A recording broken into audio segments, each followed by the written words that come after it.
ტრადიციულ რიგში მოგესალმებით. ჩემპიონთა თასზე მივდივართ. გადაждომაზე ვართ და კაი ამბებია წინ. ჩემპიონატარი ლუკა. ვიზიარებ ნიკას სიხარულს და წარმატებას.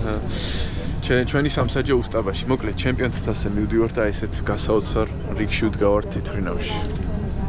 წამოყრევით. მოკლედ ესეთი სწრაფი შემოსვლა ლონდონის აეროპორტში ჯერ არ ყოფილა და ლუკა ამბობს რომ მიუხედავად ამ ყველაფრის გზავრობის პროცესი რა სასიამოვნოა. არ არის სასიამოვნო და იმით. სამეფოში ვარ ხალხო, სამეფოში. რაზე ვარ? საქმეზე ხარ ჩამოსული. მეფურ საქმეზე, ჩემპიონთა ლიგის ფინალის სამსაჯოდ ვართ ჩამოსულები. კიდევ არაფერს ვაკეთებ, იმან რომ შეუფასოს. კარგად გააკეთა საქმე თუ არა? დიდი ამბებია წინ, წაგზნობა სიგარეტს რო ეწევი დიდი ხნის ფრენის მე. ცუდი, სიგარეტი ცუდია ჯანმრთელობისთვის და არ ვარგა, ხალხო დაიმახსოვრ.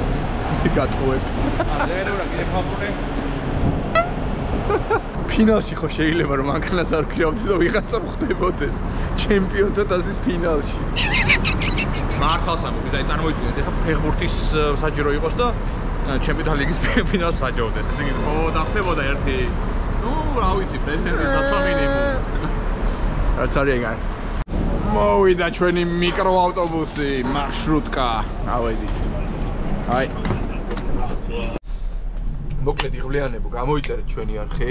წინ ძალიან მაგარი თავგადასავალია, ჩემი ლუკასი და ზოგადად მგონია რომ რაღაცა ახალი ფურცელია ქართულ რაგბში.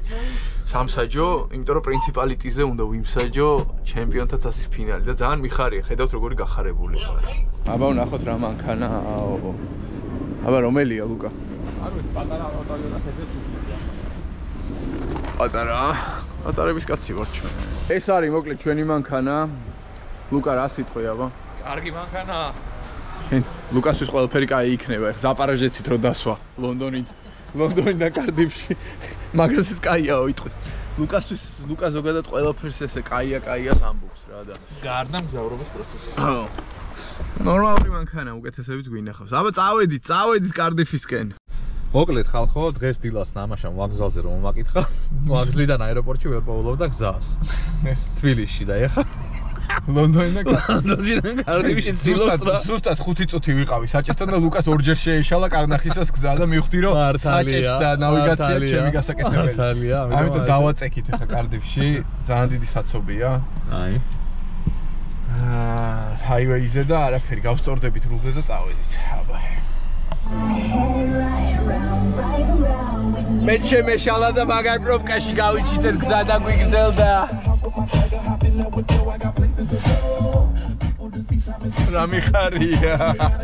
Life is a winding road, no telling where it goes. Driving through days and nights. ცოტა დაგვრჩა, ცოტა. მუსიკებით, ქართული მუსიკებით და პატრიოტული სულისკვეთებით მივდივართ კარდიფისკენ. აბა ჰე. შემოვედი Holiday Inn-ის პარკინგი ყოფილა აქ. ლუკა გაიქცა სიგარეტი, კაც ამაყროლა იმენი სიგარეტი მოწია. აი შემოვედი პარკინგზე და აი როგორი შემოსვლა გვაქვს ხედავთ. მეგობრებო, ეს არის Cardiff Blues-ის სტადიონი. და უკან უკვე პრინციპალიტის ხედავთ. უელსელის სტადიონში კი ვიშოვე რა. How much for parking please? Just a pint of beer. Yeah, okay. ჩეკინი გაკეთებულია და ვისაც გონია რომ ფინალს რახან საჯობ ჩემპიონთა თასის რაღაცა უელსურ ვილაში დამაბანაკებდნენ. დენ. შეულებრივი სასტუმროა Holiday Inn-ის რა თქმა უნდა. პრინციპალიტის ფონზე ძალიან მაგარია. რაგბი ღარიბი სპორტია. არ არის ბევრი ფინანსები, მით უმეტეს საჯების მიმართ არავის არ უნდა რომ იყოს ბევრი ფინანსები, მაგრამ აი აქ არის. იწყება ჩვენი ჩემპიონთა თასის ფინალური თავგადასავალი უელსში. გამოყვებით და წამოყვებით. რა კაპუჩინო? ბაბუა ჩემი და ახჩო კაპუჩინოს სმამ და. სამეგრელოში რა? კაპუჩინო კაცო. ამერიკანო დილიდან რა თქმა უნდა.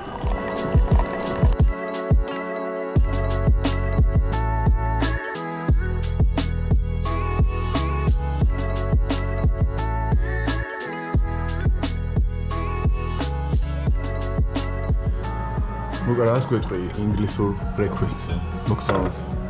თავ პირველი დროები კი მეორე დღეს უკვე მგზდება ხომ არა სხვა თუ. აი ზუსტია რა. არ მიაყოლოთ საუზმეს ხელი. ვისაც რა თქმა უნდა ეხლა გახდომა და ცხინის წვა და ასეთ რაღაცები გინდა. მაგრამ მე ვაყოლებ.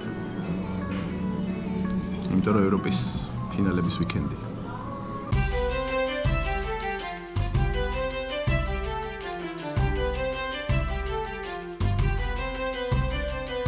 კარდიფში ვინც მოხვალთ, მობრძანდით.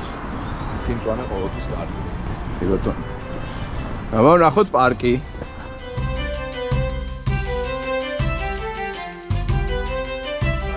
აიღეთ ელიავა და დაგვიდგით ესეთი პარკი. აიღეთ ელიავა და დაგვიდგით ესეთი პარკი.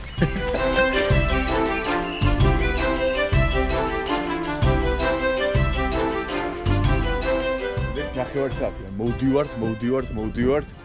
აი ამ ხელა პარკია, ნახე. აი ეს არის კრიკეტის გრაუნდები რა, აქ მოდიან ინდოელები, საღამოობით კრიკეტს თამაშობენ ხოლმე იქითაც. რაგბი, რავი, ფეხბურთი, რაღაც საღამოს იმდენი ხალხია და აი ესე ლაღა თამაშობს ყველა რო რავი რა. როგორ მინდა რომ ჩვენთანაც იყოს ესეთი რაღაცები, მინდა რომ აი ელიავა ხო, ნუ ელიავა გასაგებია, მაგრამ იპოდრომი იყოს სადაც ეგრე რენდომ იკრიბებოდა ხალხი და თამაშობდა ხოლმე რა. ეგეც აღარ არის და როგორც ეს ბევრი არაფერი არ გჭირდება რა, აი უნდა შეიკრიბოს 10 კაცი ბურთი მოედანი და აი აქაც ნახე. აი სპორტული აღქმა და სილაღე არ გვაქვს რა, უნდა მეტად ლაღები ვიყოთ ესეთ რაღაცეებში. გული მწყდება.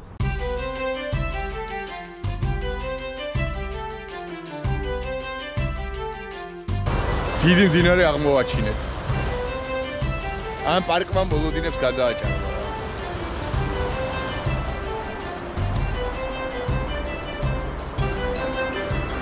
გამოვედით მოკლედ 4 კილომეტრი და შევერიეთ ქალაქს. არასწორებს რა გამოსვლა და ისე მანქანებში და რაღაცები. ბუნება გადაგვარჩენს ყველას. ესეთი იყო კარდიფის ცენტრალური პარკი ხალხი. როგორ ეთყობა ქალაქს რომ რაგბი უყვართ და სარაგბო ქალაქია და ცნობიერება მაღალია რა. უკვე რამდენიმე ადამიანმა გამაჩერა. წარმატებას გისურვებთ ხოლმე ფინალზე და რაღაცებს მეუბნებიან და რას მივახციეთ რომ კარდიფში მაჩერებს ხალხი და ცნობს რა. უცნაურია. მაგარია, მაგარი.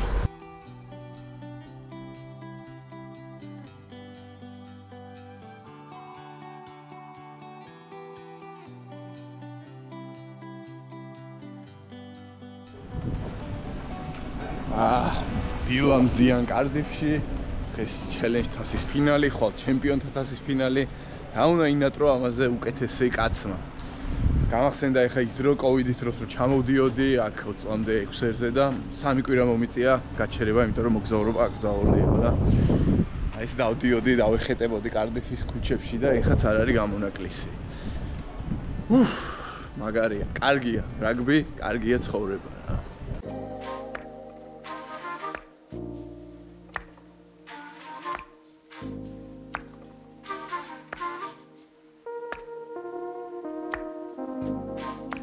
ზემდაში ვარ ხო იცი მეორე საუზმე. ეგ მაქვს ახლა. მინდა გესაუბროთ რამდენიმე საკითხზე. ჩემი ამოწერებს ძალიან ვაფასებ. პატარა community ვართ. მაგრამ ძალიან შეკრული და ძალიან ერთგული. ამიტომ კიდევ ერთხელ მადლობას გიხდით. წინ გვაქვს გათამაშება. ადგილობრივ უელსურ სარაგბო რაღაცა აღჭურვილობას ვიყიდი და თქვენთვის გავათამაშებ რენდომაიზერით ეს ერთი. უნდა განახოთ ჩემპიონთა თასი და ჩელენჯ თასი, მე მოიქნები ჩელენჯ თასზე დამსტრესახით და დაგათვალიერებინოთ და ასევე ჩემპიონთა თასის ჰოსპიტალიტისაც დაგათვალიერებინებთ. ამიტომ აი ესეთი სურპრიზი მინდა გავუკეთო ჩემს გამომწერებს. რამდენიმე ადამიანმა მომწერა, რამდენიმე კომენტარებში გამოხატა ერთი ეგეთი საკითხი, რომ ნეტა მეც საჯი გამოსულიყავი, რამდენს ვივლიდი. ძვირფასებო ერთ რამეს გეტყვით. ძალიან კარგია რომ ესეთ სრული გაგიჟდათ და მსაჯობის პროფესია კარგად დაინახეთ და დააფასეთ და მოგეწონათ. მაგრამ ძალიან ბევრი მსაჯია. უბრალოდ ამ დონეზე მოსვლას უდიდესი, აი კოლოსალური შრომა, ტანჯვა, ტკივილი, წნეხი, სირთულეები, სიცარიელეები, უიმედობები და ესეთი რაღაცეები შვევია და გადაუტანია რა. არ მინდა ნიგრივში და ნეგატიურად წავიდე, მაგრამ საჯი გახდე და ესე იმოგზაურო და ესეთი მოთხოვნადი იყო, რომ ყოველ კვირა სადღაც ევროპაში სადღაც იყო, ეს ესე არ ხდება. ამის უკან უდიდესი რაღაცეები დევს. ამიტომ მიხარია რომ ამას აფასებთ, მიხარია რომ ამას მოგინდა სურვილი გახდა თქვენი, მაგრამ უნდა იცოდეთ რამხელა შრომადევს ამ ყველაფრის უკან. რამხელა შრომადევს იმას, რომ ხვალ ჩემპიონთა ლიგის ფინალის მთავარი მსაჯი ვიქნები.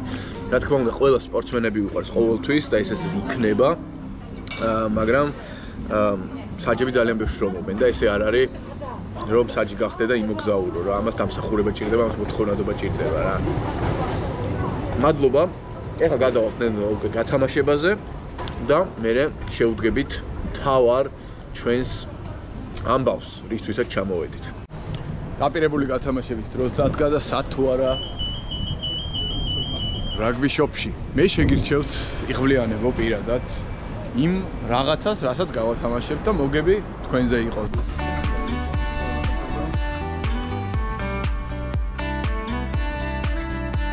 აი ესეთი შეგირჩიეთ ლომების ზედა, რადგან ლომების ტურნე მოდის და მთელი ჩვენი ზაფხულის თემატიკა ლომებზე იქნება აწყობილი ავსტრალიაში. ჩემს გამომწერებს შეგირჩევთ ლომების ზედას. რაღაცა მე მგონი მიხდება და მე ხوار დავიტოვო. ესე იგი, ყურადღებით. გამოწერილი უნდა გქონდეთ არხი თავისთავად, მოწონებული ვიდეო და დაკომენტარებული და რენდომაიზერი, რადგან იღბლიანების არხი გვაქვს. და ესეთ იღბლიან ადამიანს შეარჩევს და გადასცემს ამ ლომების ძალიან მაგარ მაისტროს. აბა თქვენ იცით. სანამ ჩემპიონთა ლიგის ფინალი გაიმართება, მანამდე ჩელენჯ თასის დროა. ჩვენ რა თქმა უნდა მაყურებლის რანგში წავედით მოედანზე. ბასისა და ლიონის გულშემატკივრებმა პრინციპალიტი ვერ გაავსეს, თუმცა ქალაქში და სტადიონზე მაინც ძალიან კარგი ატმოსფერო იყო. ჩვენ როგორც საჯები ნეიტრალური გულშემატკივარი ვიყავით, თუმცა ჩემი გული ბექასკენ და ნინისკენ იყო. ბასი ერთმშობლად უკეთესი გუნდი იყო და მოგება დაიმსახურა. ლიონმა კი კარგი თამაშის მიუხედავად მათ ვერაფერი დაუპირისპირა. ლიონმა დადო ნინიაშვილმა ასისტი მიიწვალა.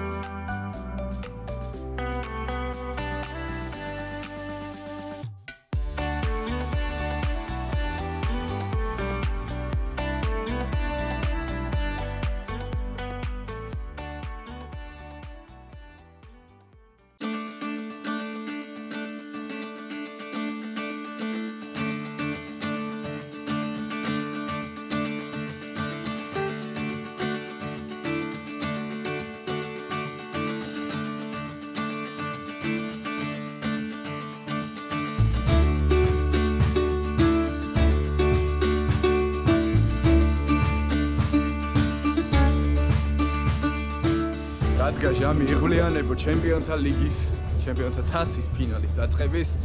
წნეხი არის უდიდესი, მზადება იყო უდიდესი, ექსაიტმენტი და აი ეს მომენტი არის უდიდესი და ბედნიერი ვარ ძალიან. მთელი ქალაქი ფეხზეა და ამას ნახავთ. როგორც გუში ჩელენჯ თასზე. ძალიან რთული ამბავია წინ 80 წუთი იქნება უშეღავათო ბრძოლა, როგორ წარმოგიგენიათ ფინალში. ორი ძალიან მაგარი გუნდი.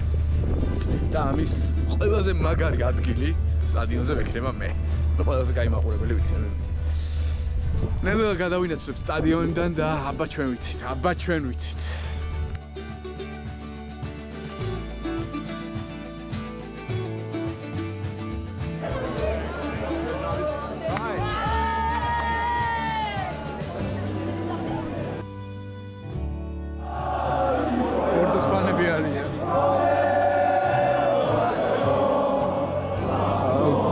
Leaves me weak. Oh my god, what's happening?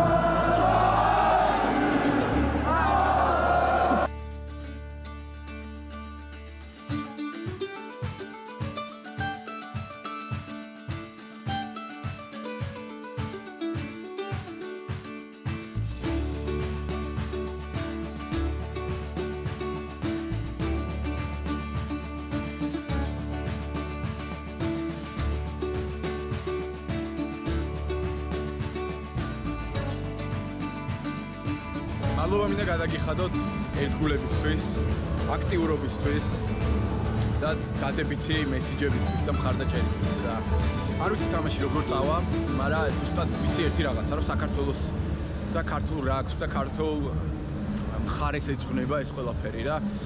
ჩემი აქ ყოფნა მცირედი ნაწილი და მცირედი სიამაყის ნაგლეჯი იქნება, რომ ჩვენც ვართ ესეთ მაგარ ღონისძიებაზე, როდესაც მთელი ქალაქი ფეხზე დგას. მთელი ქალაქის ფანები ფეხზე დგანან, ქვეყნები ფეხზე დგანან და ძალიან მაგარი რაგბი უნდა იყოს. აი ეს არის ჩვენი შემოსვლა სტადიონზე. ეხლა უნდა საქმეს მივხედო. მადლობა კიდევ ერთხელ და იმედია რომ ძალიან მაგარი თამაში იქნება. კარდიფში ფინალის სანახავად 70,000 გულანთებული გულშემატკივარი მოვიდა. გადახურულ სტადიონზე ყველაფერი უფრო მძაფრი, ხმაურიანი და ემოციური გამოდგა. ორი შესანიშნავი გუნდი, რომელმაც ბრძოლით გაიკვალა ფინალამდე გზა, მოედანზე გამოვიდა ცეცხლის ალის ფონზე და დიდი ომისთვის მოემზადა. ყველა დაძაბულია, ყველა შეცდომას მეტი ფასი აქვს, იმიტომ რომ ფინალია. ამასობაში მეც გამოვედი მოედანზე და მივემართები ცენტრისკენ და ვფიქრობ, რომ წინ მელოდება უაღრესად რთული ორი ტაიმი. დატვირთული ძალიან ბევრი და მძიმე გადაწყვეტილებით და ერთი ჩემი შეცდომა შეიძლება საბედისწერო აღმოჩნდეს. ასეთ შემთხვევაში ფრანგი, ინგლისელი გულშემატკივრები, მედია, მწვრთნელები არ დამინდობენ და გამონაკლისი არც ქართველები იქნებიან. ასეთია მსაჯის ბედი. თამაში დაიწყო და დაიწყო იგი ნორსემპტონმა ძალიან აქტიურად. პირველი ტაიმი შესანიშნავი გამოდგა, როგორც აღნიშნეთ წმინდანებმა აქტიურად დაიწყეს თამაში და ლოკეტმა პირველი ლელო გაიტანა მძლავრი მიძალების შემდგომ. ბორდორის ბორდო არაა რომ მალე არ ეპასუხა და ფრანგებმა რამდენიმე წუთში გაქვითეს ანგარიში ხაზის შესანიშნავი თამაშითა და ბამიან პენოს დაფინიშებით, რომელიც ტურნირის საუკეთესო მოთამაშეა. თამაში გახურდა. სირთულეებმა კი მოლოდინს გადააჭარბა. პირველივე წუთიდან მოგვიწია ბევრი მძიმე გადაწყვეტილების მიღება, როგორიც არის ფურბანკის უნებლიე ტრავმის განსჯა, ლელოს გაუქმება ბორდოსთვის წინ პასის გამო, რომელიც ფრანგ გულშემატკივარს მაინც და მაინც დიდად არ მოეწონა. დიაბის ყვითელი ბარათი თავთან კონტაქტის გამო, იმიტომ რომ მივიჩნიეთ, რომ საფრთხის დონე მაღალი არ იყო და ტომი ფრიმანის ყვითელი ბარათი ლელოსთან ახლოს ჰაერში შებოჭვის გამო. პირველ ტაიმში ასევე თანაბრად მაგარი ლელოები გავიდა. შეხედეს რას აკეთებს ბორდოს 10 ნომერის ჟალიბერი და რა მაგარ ლელოს ატანინებს საკუთარ თანაგუნდს. ეს ხო ნამდვილი ჯადოქრობაა. ამას არ ჩამორჩა ნორსემპტონ სეინცი და მათაც ძალიან მაგარი ლელო გაიტანეს ტაიმის ბოლოს მოკლე ფრთაზე. 20-20 პირველი ტაიმის სხვა რა უნდა ინატრო კაცმა ფინალში. გასახდელში მე და ჩემმა სამსაჯო ბრიგადამ განვიხილეთ ყველა დიდი გადაწყვეტილება და სხვა ტექნიკური დეტალები და დავასკვენით, რომ ყველა გადაწყვეტილება სამართლიანი და თანმიმდევრული იყო. ვარაუდი გამოითქვა, რომ მეორე ტაიმიც მსგავსი სირთულით წარიმართებოდა, რაც არ აღმოჩნდა რა თქმა უნდა ჩვენთვის გასაკვირი უკვე, რადგან მეორე ტაიმში მოიმატა ვიდეო ჩარევებმა და თამაში კიდევ უფრო რთული და სანტიმეტრებზე გადასაწყვეტი გახდა. პირველმა დიდმა გადაწყვეტილებამაც მეორე ტაიმში არ დააყოვნა და როდესაც ნორსემპტონ სეინცის მოთამაშე ჰენრი პოლოკმა ძალიან მახვილგონივრული ლელო გაიტანა, პირველადი ვარაუდითა და ხედვით იგი ჩავთვალე. თუმცა ვიდეო გამეორებაზე ნათელი იყო თამაშის წესების დარღვევა. ნორსემპტონის 6-მა ნომერმა მეტოქეს მოკაჩა და მათ დაცვაში თამაშის საშუალება არ მისცა. ასეთი იყო ჩემი ვერდიქტი.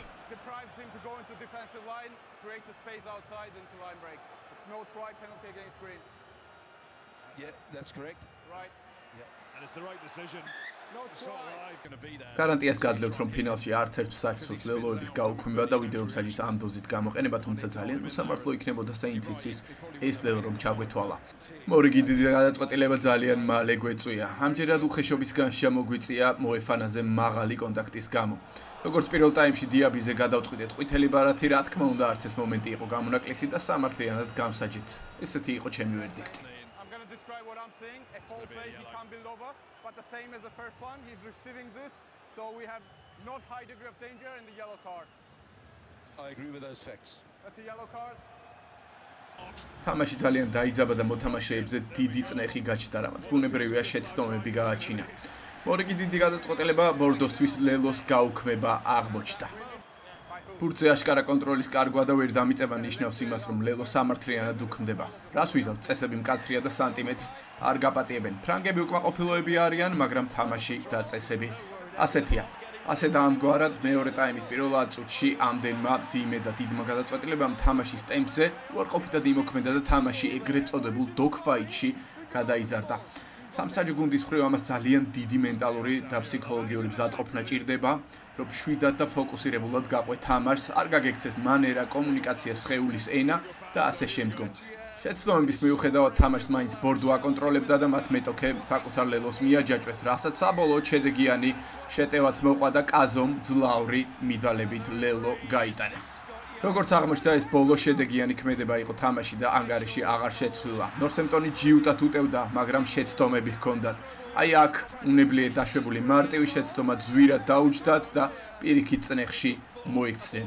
ასეთი სასტიკია რაგბის თამაში უმაღლეს დონეზე. დარჩენილ დროში რამდენიმე ძალიან რთული და ვიწრო გადაწყვეტილების დაკორექტირება მოგვიწია ვიდეო მსაჯთან ერთად, რამაც საბოლოო ჯამში ფონი შექმნა, რომ ვიდეო მსაჯი გადამეტებულად ერთვებოდა თამაში. ბორდომ მოპოვებული უპირატესობა აღარ გაანიავა და საკუთარ ისტორიაში პირველად დაეუფლა ჩემპიონთა თასს. დამსახურებულად ყველა თან ხვდებოდა, რომ ბორდო უკეთესი გუნდი იყო და ალბათ ანგარიშიც მეტად უნდა მოეგო. ნორსემპტონი შესანიშნავი გუნდია და მაგრად იბრძოლა, თუმცა თავზე მოძალა არ არის. თამაშის დასრულებისთანავე ხელგულზე ჩემი უდიდესი კრიტიკა დაიწყო, რაც მალე სოციალურ ქსელში ბულინგსა და დიდ შეურაცხყოფაში გადაიზარდა. იქ ხო ყველას დიდი გული აქვს და ყველა მართალია. იდებოდა ვიდეოები, რომ მე ფრანგებისგან ავიღე ფული, ჩარიცხული მქონა ევროები ბანკის ანგარიშზე და ასე შემდგომ. გაგეცინება და ამ თამაშის საჯობაში ერთი თეთრიც კი არ ამიღია თანხა, ბონუსით სახითაც კი. ასეთი ამსაჯობა სულს გულს სიცოცხლეს დებ და უკან არაფერს იღებ. და რაღაც მომენტში ფიქრობ კიდევაც რამდენად ღირს ეს ყველაფერი. მეცაც გეტყვით, ბოლო ვახშამი მე და ჩემმა ლუკამ ჩვენით გადავიხადეთ ისე რომ თანაბრად გავიყავით. კრიტიკის მთავარი მიზეზი თურმე ვიდეო მსაჯის გადამეტებული ჩართულობა ყოფილა და ქართველებმაც აუგეს ამას მხარი. თურმე ხალხი გაბრაზდა, რომ ვიდეო მსაჯი ზედმეტად შემოვიდა და მომენტები სწორად გადავწყვიტეთ. რა საოცრება? ამდენ საქმეს აკეთებ, ძიმე გადაწყვეტილებებს სწორად იღებ და ხალხი გაკრიტიკებს. თქვენი ერთ არასწორად რომ მიმეღო ეს გადაწყვეტილება და რომელიმე გუნდს მოეგო, მერე რა მოხდებოდა? და კი, რა თქმა უნდა, მირჩევნია, რომ ყველაფერი სწორად ყოფილიყო და ეს გადაწყვეტილებები ზუსტად მიგვეღო. როდესაც ემოციები ჩაცხრა, მედიებმა უკვე ჩვენი ქება დაიწყეს და გუნდებსაც არანაირი პრობლემა არ ჰქონდათ ჩვენთან. ასე რომ მივიღებ ამ კრიტიკას და არაფერს, აბსოლუტურად არაფერს არ შევცვლით თუ უკან დამაბრუნებ ამ თამაშზე. იგივენაირად გამრჩი. ძალიან ცოტა ადამიანს თუ ესმის თუ რამხელა მენტალური სიძლიერე გჭირდება, რომ ფინალში ამდენ რთულ გადაწყვეტილებას ეჭიდაო და იქიდან შვიდად წყნარად და დალაგებულად გამოხვიდე. ძალიან კარგი შეფასება ავიღეთ და ამით ძალიან ბედნიერი ვარ. ამაღი, რომ 30 წლის ასაკში ჩემპიონთა ლიგის ფინალი მიმსაჯეთ.